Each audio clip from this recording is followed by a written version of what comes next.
Hello everyone and welcome to True Crime Man's Dark Imagination. I'm Alan G. and I am your host. If you like what you see, hit the like button, subscribe, and hit the bell so you'll be notified of any future episodes.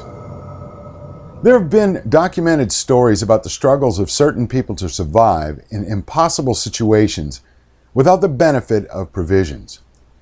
The story you are about to see still remains a mystery in the annals of American crime. Although there was an initial investigation, a trial, a verdict, and then another investigation over 100 years after the event, we're still left with more questions than answers. But one thing is certain. 6 men walked into the wintry wilderness of Colorado, and only one walked out.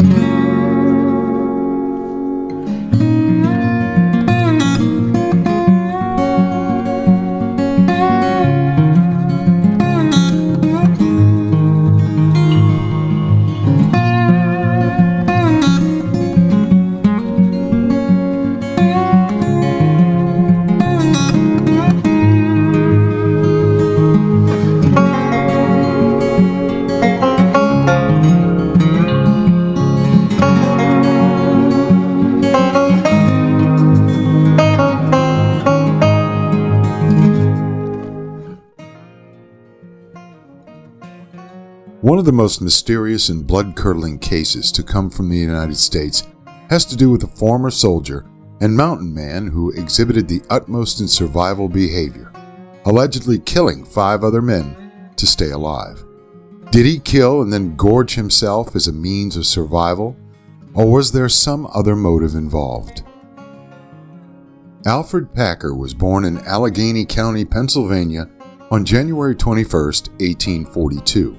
One of 3 children of James Packer and his wife Esther Greiner. When Alfred was still a boy, the family moved to LaGrange County, Indiana in the early 1850s, where his father worked as a cabinet maker.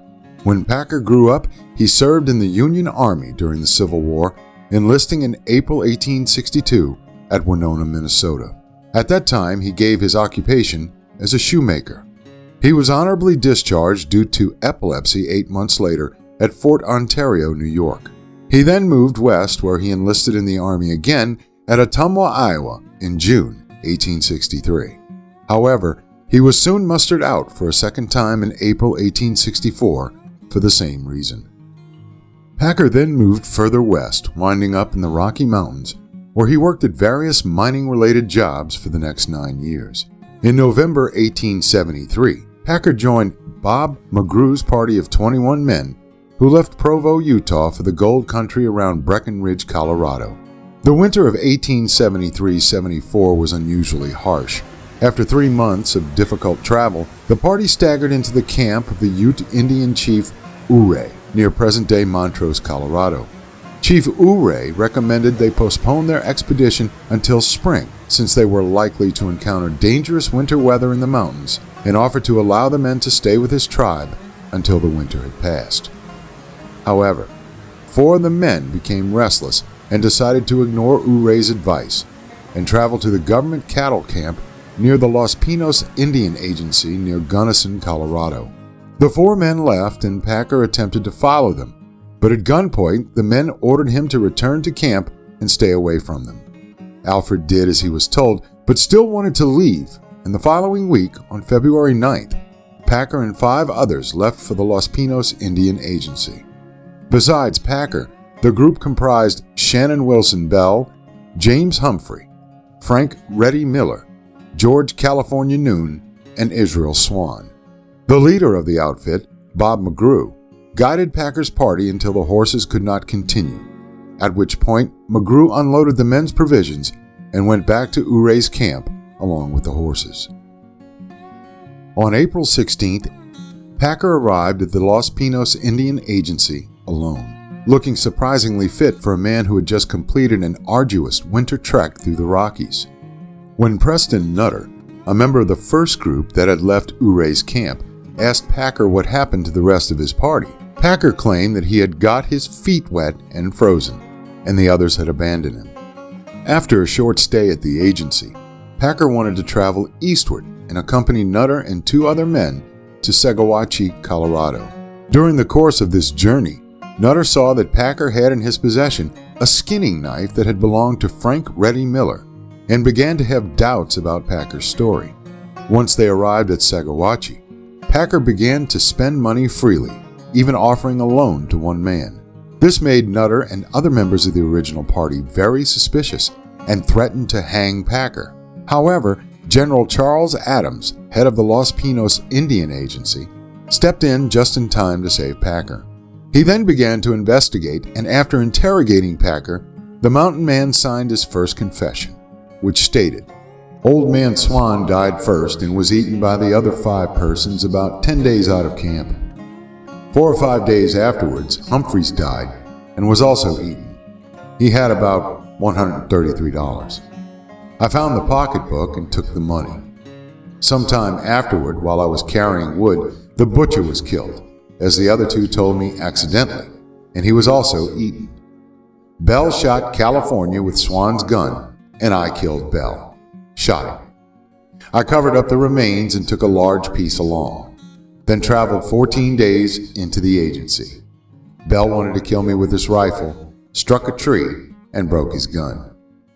General Adams believed that if Packer were telling the truth, he would have no problem leading a party of men to the original campsite where the physical evidence would either prove or disprove Packer's story. Packer originally consented to lead the party, but after claiming to be lost and rushing at Constable Herman Lauder with a knife, he was jailed in Segawachi. In the meantime, a party of searchers found the remains of the 5 men at a single campsite not strung out along the trail as Packer had claimed. Packer was arrested and charged with murder. However, the jail was little more than a log cabin, and after being passed a makeshift key for his irons and given some supplies, Packer easily escaped.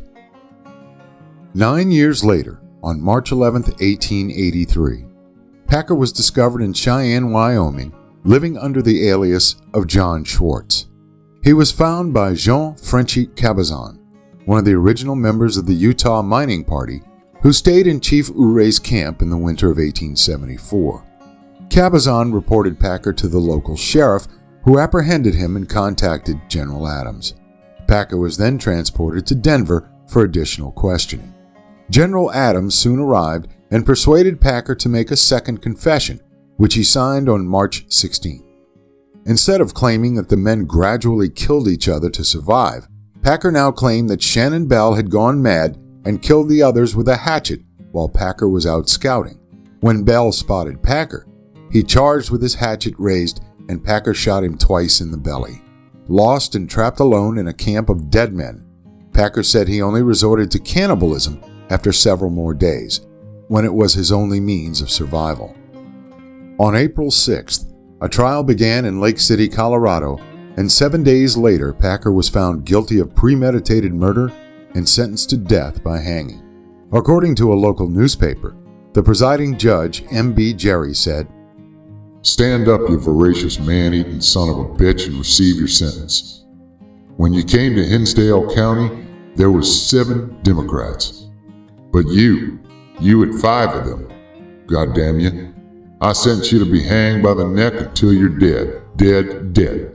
As a warning again, reducing the Democratic population of this county. Packer, you Republican cannibal, I would sentence you to hell, but the statutes forbid it." Court records, however, reveal that Judge Jerry's prose was much more educated. Alfred Packer, the judgment of this court is that you be removed from hence to the jail of Hinsdale County, and there confined until the 19th day of May, 1883. And that on said 19th day of May, 1883, you be taken from thence by the sheriff of Hinsdale County to a place of execution prepared for this purpose, at some point within the corporate limits of the town of Lake City, in the said county of Hinsdale, and between the hours of 10 a.m. and 3 p.m. of said day, you, then and there by said sheriff, be hung by the neck until you are dead, and may God have mercy upon your soul. However, the execution stayed due to appeals, and in October of 1885, The sentence was reversed by the Colorado Supreme Court as being based on an ex post facto law. He was then retried in Gunnison, and on June 8, 1886, having twice changed his story, Packer's credibility was undermined. The jury convicted him of 5 counts of manslaughter and sentenced him to 40 years, 8 years for each count. At the time, this was the longest custodial sentence in U.S. history. On June 19, 1899, Packer's sentence was upheld by the Colorado Supreme Court, and he remained imprisoned in the Cannon City Penitentiary until he was paroled on February 8, 1901. After his parole, Packer went to work as a guard at the Denver Post and lived quietly in and around Littleton, Colorado, maintaining his innocence until the day he died. He was said to have been a model citizen and well liked by all of the neighbors.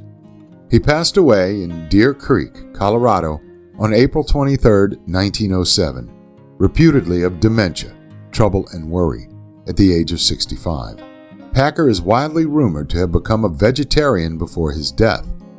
He was buried in Littleton, Colorado with military honors, and his grave is marked with a veteran's tombstone listing his original regiment in 1862. Because of the mystery surrounding the Packer case, James E. Starrs, a law professor from George Washington University in Washington, D.C., visited Gunnison one day in 1989 and heard some of the stories. Having long been curious about Packer's 2 trials and his chosen defense, he looked for the spot where the victims had been buried. Townspeople directed him to various places like Dead Man's Gulch, but no one was altogether certain.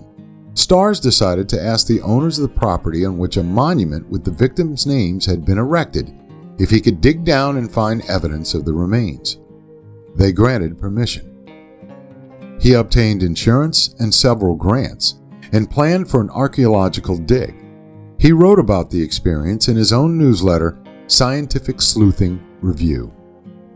The dig commenced on July 17, 1989, a bright sunny day, with a team that included anthropologists, archaeologists, photographers, student diggers, a lawyer, and other forensic personnel.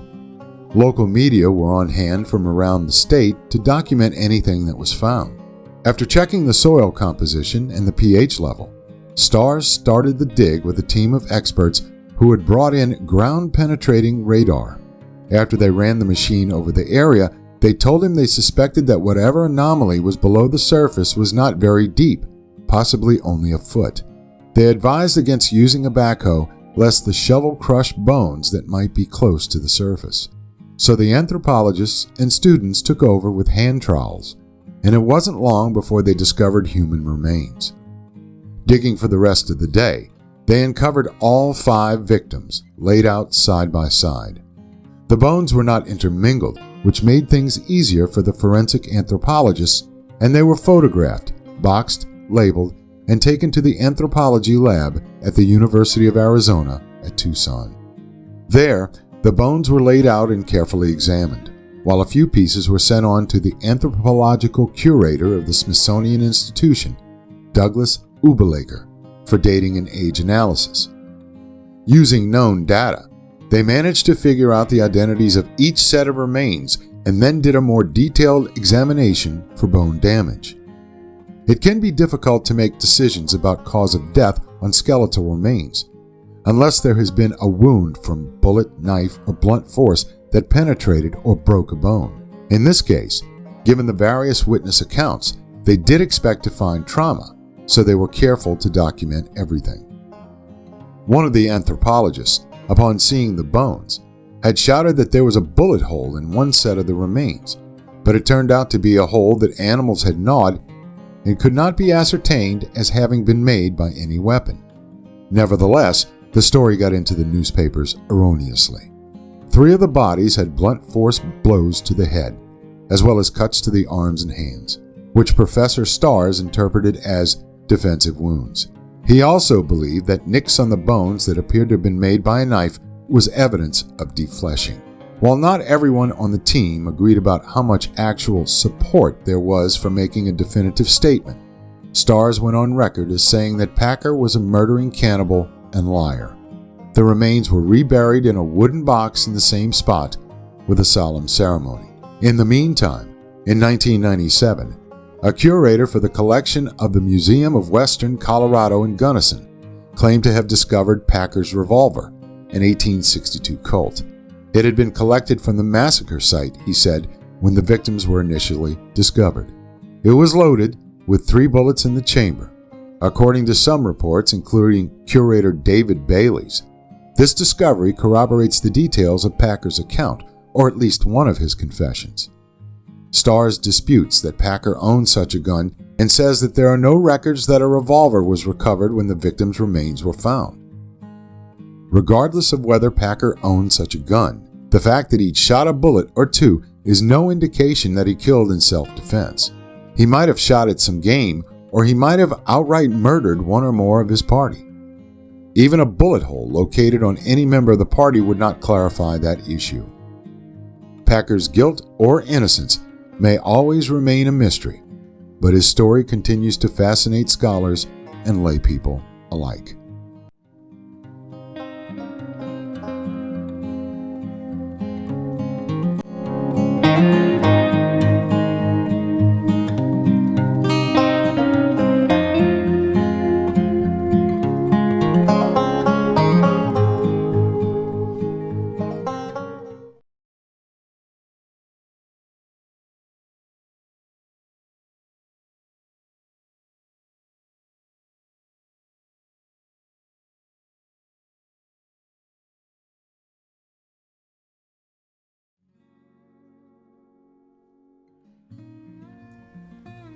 As you saw in the story, in the 1950s, a rusted 1862 Colt Police Model .32 caliber 5-shot revolver was found on the Cannibal Plateau with 2 shots missing. Analysis at Mesa State College's electron microscopy facility proved that the bullet fragments exhumed from the burial site matched lead from the old pistol, suggesting that Packer did shoot Shannon Bell in self-defense. Museum curator David Bailey believes that, quote, Alfred didn't deny he ate the bodies, but he killed only in self-defense. It's never too late for the truth. He was wrongly convicted. Packer's pistol is now on display at the Museum of Western Colorado. Packer's memory is alive and well in Lake City, where Al Packer Days, the Packer Burger, and the Cannibal Grill, and a large wooden historical marker proclaiming the Alfred Packer massacre site are popular attractions. Travel magazines state that the Hinsdale County Museum houses the largest collection of Packer memorabilia known, including skull fragments and clothing buttons from victims, as well as the shackles used when he was imprisoned. Tourists are advised, don't miss the actual burial site just 5 minutes from town. In 1968, students at the University of Colorado in Boulder renamed the Student Union restaurant the Alfred Packer Memorial Grill, and in 1998, author James E. Bank penned Alfred Packer's Wilderness Cookbook. In addition, Colorado University film students Matt Stone and Trey Parker would later create the hit TV show South Park, produced Cannibal the Musical in 1993. Like Packer's companions, the film was short-lived. Now, if you'd like to contribute to the channel, we are on PayPal, we are on GoFundMe, and we're on Buy Me a Cup of Coffee. We also have presences on Facebook, Rumble, and Twitter. Until next time.